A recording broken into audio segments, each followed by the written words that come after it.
One country just said no to a peace deal the whole world already called historic.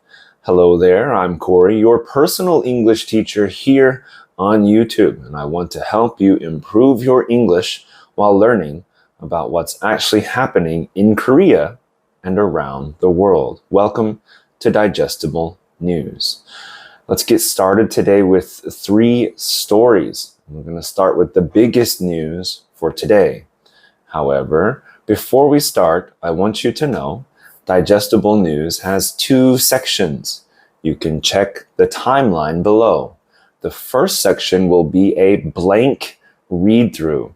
This means I will read it just for listening practice and for shadowing practice. Then, in the second section, I will then explain the stories in detail. All right? And we'll check each word and each phrase as we go along. Are you ready to start? Okay, let's start with our first story. Israel says no to Gaza disarmament deal.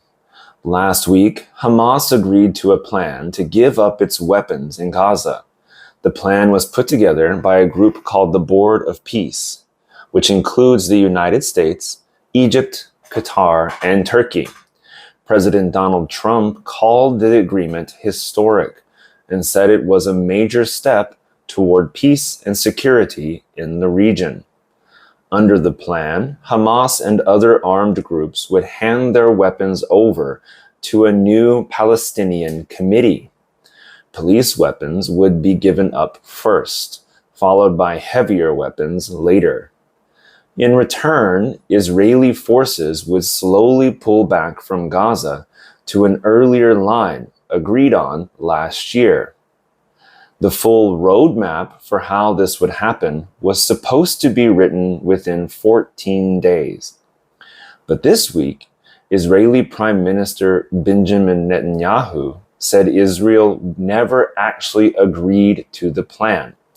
He said Israeli troops will not pull back from their current position in Gaza until Hamas is completely disarmed. This is a problem because the original plan expected both sides to act at the same time, not one after the other. Hamas has said the opposite.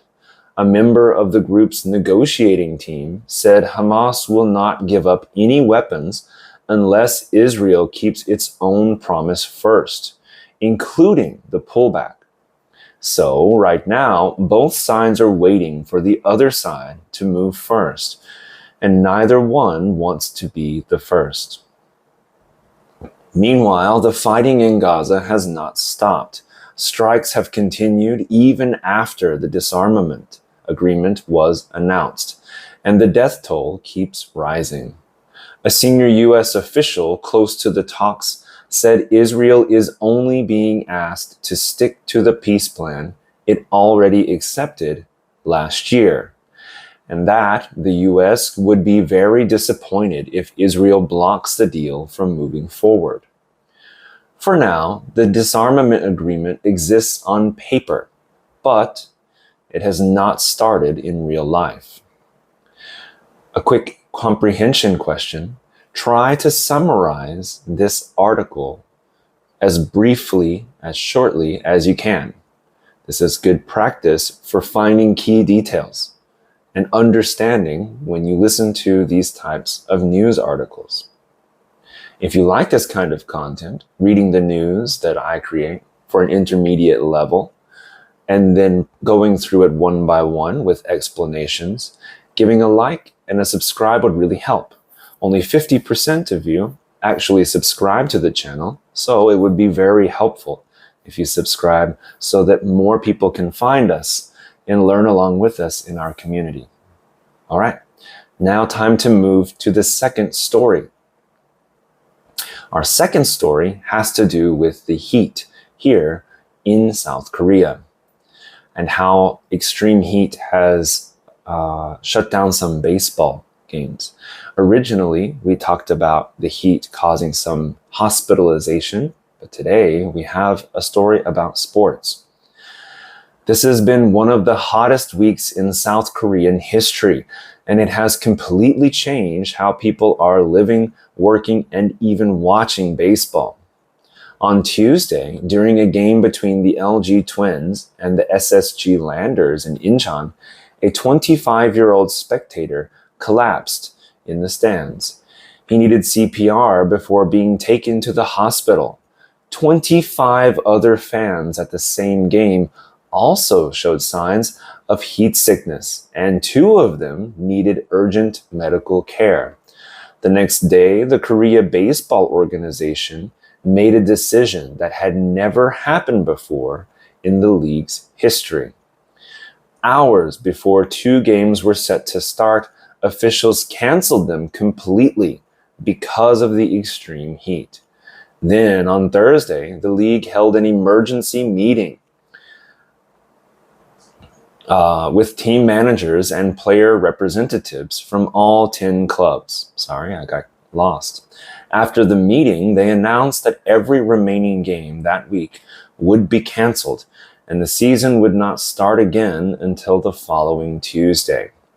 The heat itself has been almost impossible to believe. One thermometer placed directly on the field at Jamsil Stadium in Seoul read 50 degrees Celsius. Temperatures across the country have hit new record highs several times in just the past week, and one city reached 42.5 degrees last Sunday, breaking a historic record here in Korea. This isn't only about baseball. So far this summer, the heat wave has caused more than 20 deaths and sent over 2,400 people to emergency rooms nationwide. President Lee Jae-myung has asked government officials to treat the heat wave as a national disaster and act quickly to protect people's lives. Going forward, the KBO says anytime the weather agency issues its highest level heat warning, games will automatically be suspended. Games will also start later in the evening at 7 instead of 6:30 to try to avoid the worst of the heat. Now, try to summarize this article as best you can. Just saying it, or you can write it down. Also, here's a big question. What do you think? Is it a good idea to automatically suspend the sports event? Or do you think they should be more flexible? Let me know in the comments down below. All right. Great job so far, everyone. We're getting through the first 2 stories. Now we're going to move into the 3rd story and then on to the explanation section. All right. Our 3rd story is about Coupang and the fight with the US. A data breach at the online shopping company Coupang has turned into a diplomatic argument between South Korea and the United States. We've reported on this before in previous editions. The trouble started last year when a former Coupang employee based in China improperly accessed personal information belonging to millions of Coupang customers, including names and delivery addresses. After investigating, South Korean regulators fined Coupang about 625 billion won, or roughly $400 million. It is the largest privacy fine ever given out in South Korea.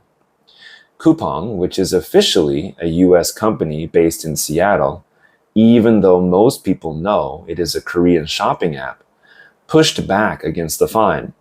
The company said it plans to challenge the decision in court, arguing the investigation didn't fully consider the safety steps it had already taken. Then the story grew bigger. The U.S. House Judiciary Committee released a report accusing the South Korean government of unfairly targeting American companies, with Coupang as the main example. The report used strong language, saying Korean officials had waged what it called a harassment campaign against the company. It also claimed that Korea's National Intelligence Service was involved in a secret mission to recover a stolen laptop from China. something Korea's a spy agency has firmly denied. South Korea's government responded by disputing the report completely. A foreign ministry spokesperson said the report only reflected Kupang's side of the story and ignored Korea's explanation.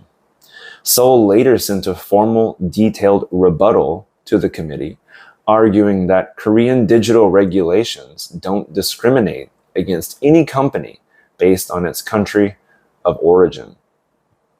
Behind the scenes, some diplomats worry this dispute could affect the wider relationship between the two countries, especially ongoing talks about security cooperation.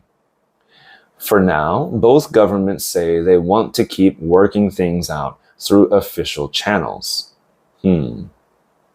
So, what do you think? Do you think that South Korea was discriminating against the company because it was an American company?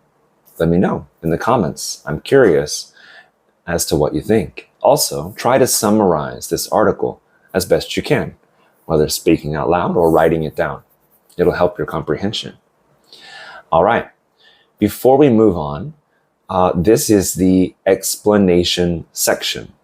We'll do the same 3 stories, but I will go through each line and explain what it means or explain some vocabulary or expressions that are unique to this article. So if you're ready for this type of work, let's move on to this part. If you want to go back and listen to the other part first, that's a good idea. Come back to the description part. We'll learn about each phrase, and then you can listen to the beginning once again. I promise you, you'll understand it better. All right, let's go through the explained section of the first story. The one about Israel saying no to Gaza disarmament. All right, here we go. Last week, Hamas agreed to plan to give up its weapons in Gaza. Simply, last week, Hamas said yes to a plan that would end its use of weapons. So it'll stop using weapons. It said, okay. The plan was put together by a group called the Board of Peace, which includes the United States, Egypt, Qatar, and Turkey. Simply, it's a group made up of these countries. They made a plan together. And the group is called Board of Peace. President Trump called the agreement historic and said it was a major step toward peace and security in the region. Trump has said that it is a very important agreement, one of the first in history, and it moves this region of the world closer to peace. That's his idea. Under the plan, Hamas and other armed groups would hand their weapons over to a new Palestinian committee. The plan says Hamas and other people that have weapons would give the weapons to another third group, a different group that would run things in Gaza, like giving it to a new government. Police weapons would be given up first, followed by heavier weapons later. So smaller weapons like pistols and some guns would be given up first, and then the bigger ones like anti-tank missiles as well as other types of heavy artillery would be given up later. In return, Israeli forces would slowly withdraw from Gaza and pull back to an earlier line agreed on last year. Withdraw means to pull the military forces back, to move them back. 1 second. To move back is to withdraw. To take back is to withdraw. And they'll pull their military forces back from that area in Gaza. Here it describes Israelis' promised troop movement out of that part of Gaza, what is believed to be the promised area. The full roadmap for how this would happen was supposed to be written within 14 days. There was supposed to be a detailed, step-by-step plan. This is a roadmap, step-by-step plan. It was supposed to be ready within 2 weeks, but it's not. But this week, Israeli Prime Minister Benjamin Netanyahu said Israel never actually agreed to the plan. Simply, this week, Netanyahu said Israel did not accept this agreement. Never did. He never said yes. He said Israeli troops will not pull back from their current position in Gaza until Hamas is completely disarmed first. Basically, he said Israeli forces, the troops in Israel, will stay there. When Hamas is 100% free of weapons, then they'll pull back. This is a problem because the original plan expected both sides to act at the same time, not one after the other. Basically, this causes a problem, a big one, because the plan was for both sides to pull back at the same time. However, if one refuses until the other one moves, and the other one refuses till the other one moves, they're not going to act. So there's a stalemate, is what it's called. It's a chess move where you cannot move and both people are stuck. Hamas has said the opposite. A member of the group's negotiating team said Hamas will not give up any weapons unless Israel fulfills its own promises first, including the pullback. Fulfill means to complete or to carry out a duty or some promise. Here it refers to Israeli keeping its side of the agreement, keeping its promise. We promise to pull back to this line, and if they do it, they fulfill that promise.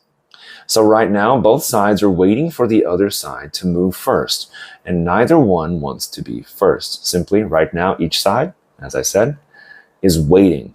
They want this side to move first. They're not moving first because they're waiting for this side to move first. So they're at a stalemate. Meanwhile, the fighting in Gaza has not stopped. Simply, it continues. Strikes have continued even after the disarmament agreement was announced, and the death toll keeps rising. Basically, the attacks on each side are continuing even after they made an agreement. They continue to fight, and more people keep dying as a result. Sad news.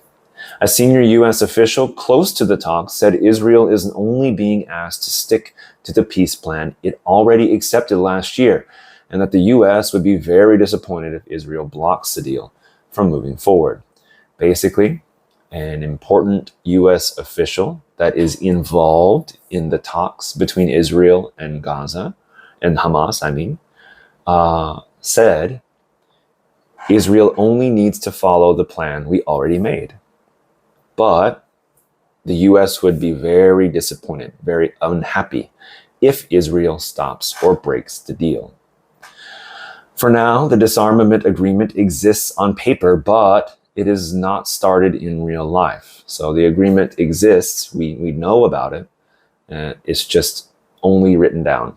The real life actions mean nothing. They're doing the exact same as before. All right. Now, you finish this explanation section. If you go back to the listening, you can follow the chapter header over here. You can listen again and see if you understand better. If you don't, you can slow down the speed a little and see if you can understand a little better. Yeah. And all right, let's move on to the second story about the extreme heat here in South Korea. This has been one of the hottest weeks in South Korean history, and it has completely changed how people are living, working, and even watching baseball. Not just baseball, but everything. Many of you are living here in South Korea, and you maybe get alerts on your phone every day about the heat. This week has been the hottest ever in Korea, and it has changed our daily life a lot. And it even is changing baseball in a major way. On Tuesday, during a game between LG Twins and SSG Landers in Incheon, a 25-year-old spectator collapsed in the stands. Collapse means to suddenly fall down. If you hear someone collapsed, it sounds like it's a health problem. If a building collapses, it means it either is broken on purpose or by accident. But in this case, collapse means from illness or exhaustion or something like that. A spectator is someone who watches something. Spectacles are like glasses. To spectate is to watch. A spectator is a person who spectates, who watches. All right. Let's move back up a little. Here it describes a fan who fell over after becoming overheated by the heat. It was too hot and collapsed. He needed CPR before being taken to the hospital. Basically, he needed emergency treatment, like the pressing on the chest and breathing in the mouth, CPR. And then taken to the hospital. I believe he made it. He's okay. 25 other fans at the same game also showed signs of heat sickness, and 2 of them needed urgent medical care. So 25 more people, not just him, so 26 total, also got sick from the heat, and 2 of them had emergency help. They needed to go to the hospital. The next day, the Korea Baseball Organization, KBO, made a decision that had never happened before in the league's history. So the day after the game, the Baseball League, KBO, made a decision. This is the first decision like this ever. Hours before 2 games were set to start, officials canceled them completely because of extreme heat. So the game was scheduled to happen, but 2 hours before the game, they canceled it because of the extreme heat. They were afraid more people might get sick or more people might die. Then on Thursday, the league held an emergency meeting with team managers and player representatives from all 10 clubs. So on Thursday, KBO met with the managers, the bosses of the teams, and representatives, people who are speaking for the players. And they made some plan.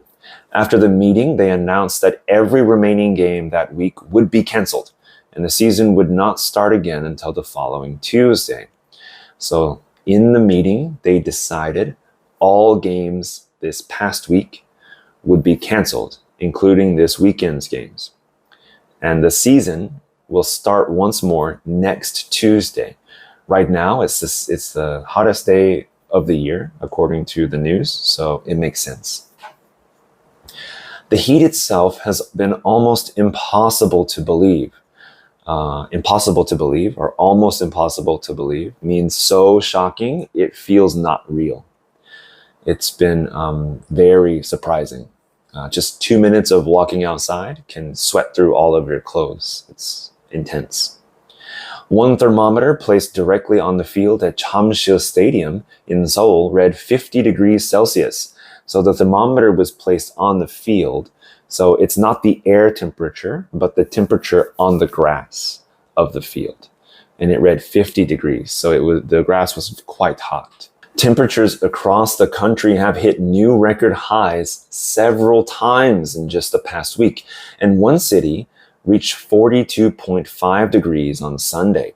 Basically, the whole country of Korea broke heat records over and over and over, back to back, step by step, in just this week. And one city hit 42.5 degrees on Sunday. It was in Yangsan, I believe. We reported on it earlier this week. It's 108.5 degrees Fahrenheit, I think. And that is not counting heat index. So the real feeling of the temperature was much, much higher. This isn't only about baseball. So far this summer, the heat wave has caused more than 20 deaths and sent over 2,400 people to emergency rooms nationwide. This summer, the heat has already killed more than 20 people and sent over 2,400 people to the hospital. When I saw a map of severe heat regions across Seoul and where the most danger was and where many people were getting sick, most of the map was red and black, meaning way higher than normal. President Lee Jae-myung has asked government officials to treat the heat wave as a national disaster and act quickly to protect people's lives. Basically, President Lee has asked other government offices to act like this is a tornado or a disaster or a flood or a tsunami, and to keep people safe, similar to those situations. And in many ways, it is worse than some of those disasters. Going forward, the KBO says anytime the weather agency issues its highest level heat warning, games will automatically be suspended. Suspend means to officially stop something for a period of time. Here it refers to games being paused whenever the highest heat alert is active. It's extreme heat alert. We got a new system this year, as we reported in a previous edition. No longer is it just the 2 days or 1 day of heat. It's a much higher threshold, and there's a new one called extreme heat. All right, whoops, hold on. There we go. Games will also start later in the evening at 7 instead of 6:30 to try to avoid the worst heat of the day. Games will also start later, and usually at 6:30, and now it's going to start at 7 o'clock instead, because the sun will go down a little bit more. And maybe this will work some, because the sun on the edge of the stadium will be more at an angle, and maybe there'll be more shade and less direct sunlight. I'm not sure. I wonder what you think. Do you think this will change the heat level inside much by waiting 30 minutes? I think so, but let me know what you think. Now, you can go back and listen to the original once more and see how much more you can understand. Then come back here and let's do story number 3 about Coupang. A data breach at the online shopping company Coupang has turned into a diplomatic argument between South Korea and the United States.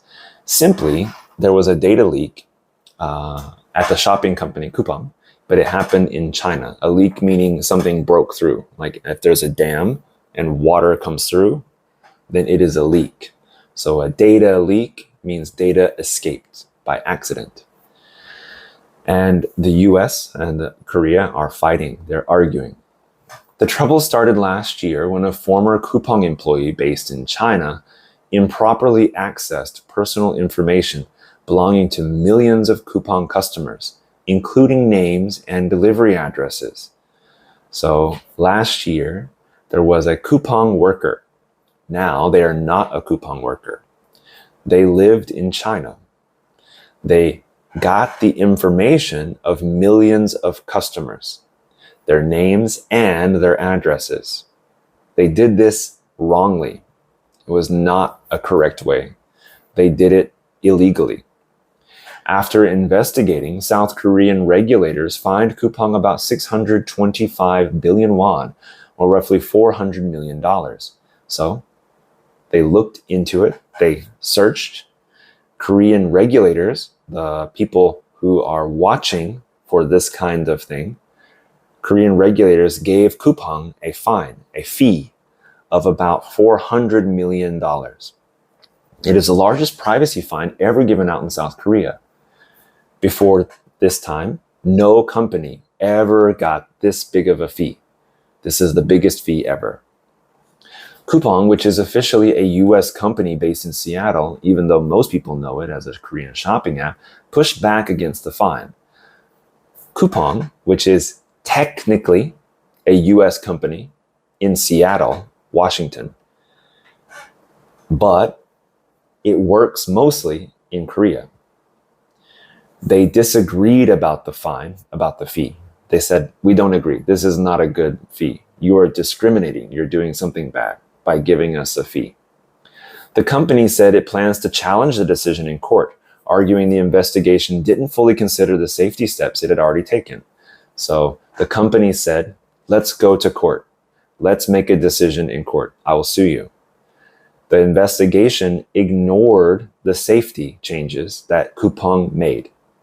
That's what Coupang says. Coupang says South Korea's government ignored what we did. This was we protected ourselves a lot, and South Korea didn't care. Then the story grew bigger. The U.S. House Judiciary Committee released a report accusing the South Korean government of unfairly targeting American companies, with Coupang as the main example.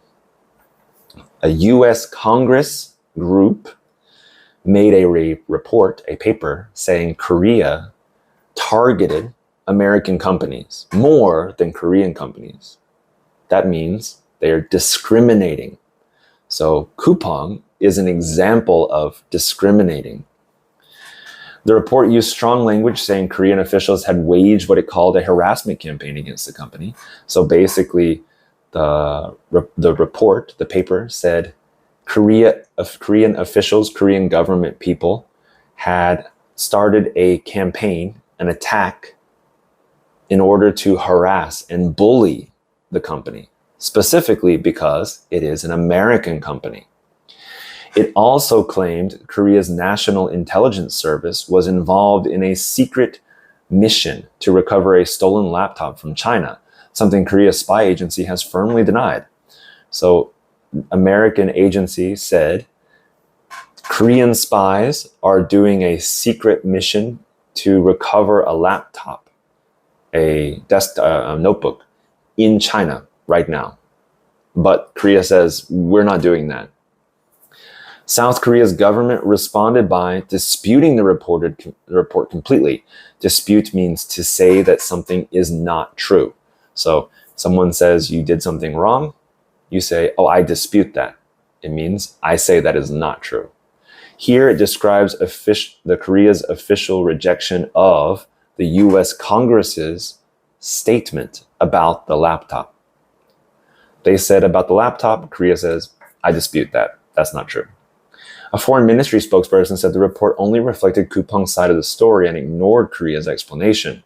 So there was a government spokesperson, someone who speaks for the government, said the report only showed Kupang's version of the events and did not listen to Korea's explanation.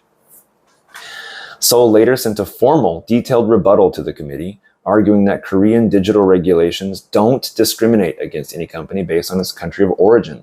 Discriminate, we used before, it means that to treat one group unfairly compared to other people.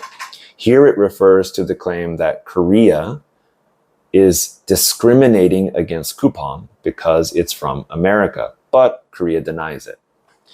Behind the scenes, some diplomats worry this dispute could affect the wider relationship between two countries, especially ongoing talks about security cooperation, I mean.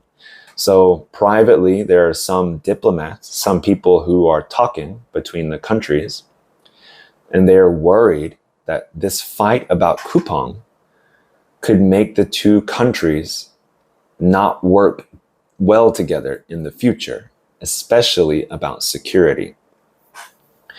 For now, both governments say they want to keep working things out through official channels. So both governments said, we want to keep talking. We want to keep doing our best to make this work. But we'll see. In the future, when this story has more information, I'm sure I will find a way to make it an update for you guys. All right. Now you can go back and listen to the original and see how much more you understand. And if you like this kind of content, please give it a like and subscribe. If this is helpful, please help me reach more people. I want to help you all as your personal English teacher here on YouTube to improve your English so you can communicate and improve yourself. And self-improvement is so important to me, so I'm very happy to help you. Now, in our last segment, we're going to talk about this week in history. It's just a little interesting segment I like to tack on here at the end. This week in history, in 1950, one of the most important battles of the Korean War began. On August 4th, in 1950, North Korean forces pushed South Korean and United Nations troops all the way back to a small area in the southeast of the country, around the port city of Busan. This area became known as the Busan Perimeter, spelled with a P here, because at the time, they spelled it with a P in the United Nations group. My uncle, who was here in the early 2000s, still called it Busan, as maps had it listed with a P in the military. This area became known as the Busan Perimeter. UN and South Korean forces, including newly arrived American troops, held this line for weeks against repeated attacks. If the Busan Perimeter had fallen, South Korea likely would not have survived as an independent country. Holding the line gave the UN time to build up enough forces for the Incheon landing the following month, which turned the war around completely. My great-grandfather was not in this part of the war, but he was here in Korea at the time, I believe in 1951, and taking part in what happened after this event. So I'm very happy and proud of him for that. All right. So how did you do? How did you like it? If you like this kind of content, please let me know. We want to reach as many people as possible. We do various kinds of content on this channel of different levels. This is our intermediate level language learning news program, though we have a beginner level as well called News Made Simple. There's also Push Yourself News, which is an advanced level. It's about around a native reading level for a news article, with sometimes some advanced words. The intention being reading a normal article, but including extra jargon or extra information for those of you who want to push yourself beyond that native level of reading and improve your pronunciation and listening at the same time.